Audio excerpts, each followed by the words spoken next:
Hey mga lods, may bagong update ngayon si G-Crypto. So, paano na nga ba tayo dito mag-sell ng crypto or ang lalong-lalo na yung nauuso ngayon na WorldCoin.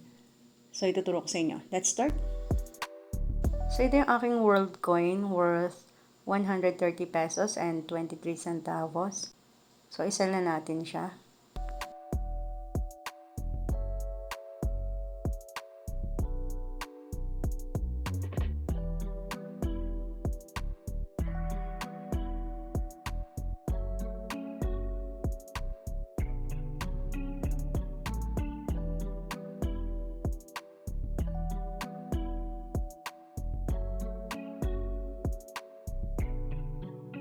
So, ito yung update dito kay G-Crypto. So, meron na siyang market order at saka limit order.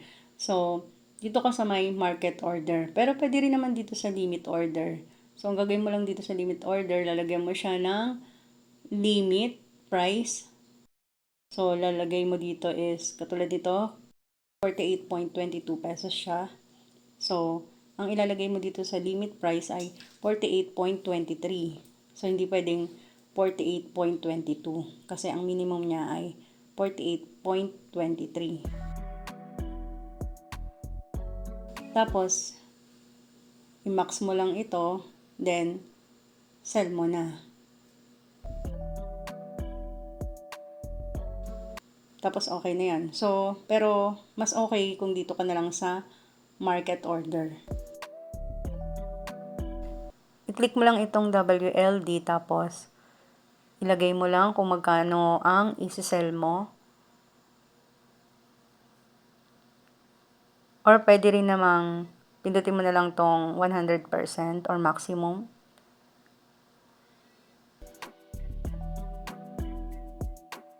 Tapos sell mo na siya. So ayan, okay na siya.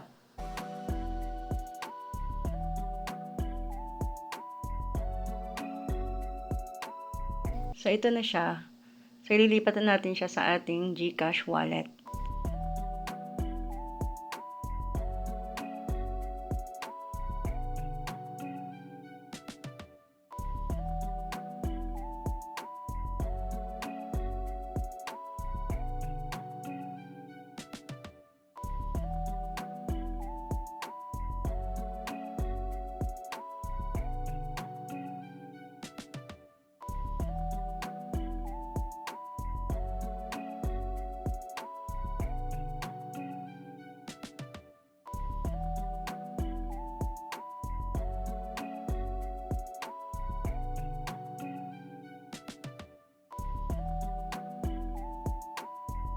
So, ayan, okay na siya.